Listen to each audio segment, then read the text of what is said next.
Now, as we were just discussing, there are labour shortages being felt right across this country. In fact, the ABS says there's more than 420,000 job vacancies across Australia at the moment. That's a record. It's being felt even on our ski slopes during the ski season. Business owner Richard Neville runs Snow Monkey, a multifaceted company based in Mount Hotham, covering for everything from ski hire to accommodation. And he says he's been looking for staff since September, but still can't find enough. He joins me now from the mountains. Good to talk to you, Richard. I suppose let's start with the good news. Bumper season, right? Early start to the season, plenty of snow. Yeah, great start to the season, Chris. We've got customers everywhere. Snow's been fantastic. The excitement is really high. And we're probably in a better position than most people because we started late last season looking for staff. But those who started in the normal February, March sort of cycle looking for staff this year have found it really tough yards.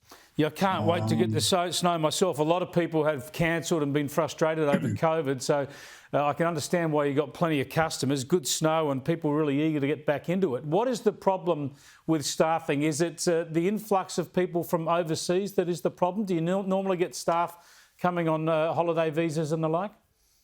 Yes, we do. There's a couple of things. One is just the raw availability of people, as we're not the only people looking for staff. There's cafe owners, restaurants, everywhere, retailers all over the country looking for staff. So there's a real shortage there.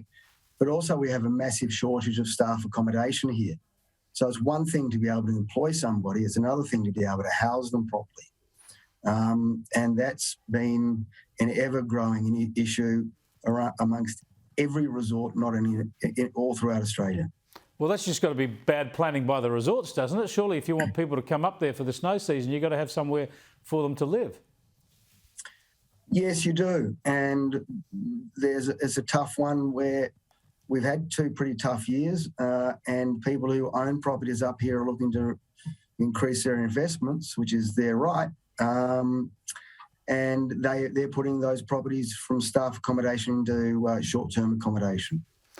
Okay, now tell us about the problems that this creates. You talk about you've got plenty of customers and it's a busy time. So does the staff shortage mean that you're unable to actually accept as many bookings as would normally happen? Or does it just mean that everybody's running ragged, trying to work double shifts?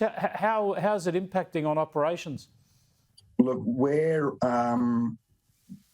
our guys this year are a fantastic bunch of crew, but they're tired already and we're not even in the first month because there hasn't been a break. We don't get the staff shifts that we normally would have. So it will have, as the season goes on, a further deleterious effect on their mental well-being and how much they love to be here. It's really important. Everybody is up here because we love the snow. It's not only important to be able to work, but it's also important to be able to play. So having a staff shortage reduces that. There's also other businesses which just have not been able to open because they can't get staff. Yeah, well, that's shocking. Now, we've talked, as you've just mentioned, about hospitality industry right across the country facing this problem and other industries. What about pay increases? You've got basically full employment in this situation. Are people offering extra money to get the staff they want?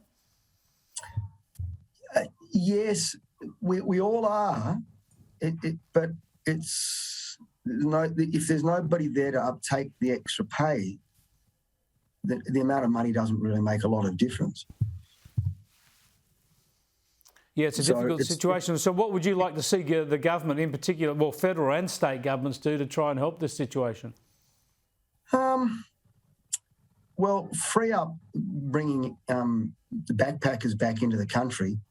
You know, we employ off the back of agricultural employment as well because they are often on the visas where they have a requirement to work on farms to extend their visa.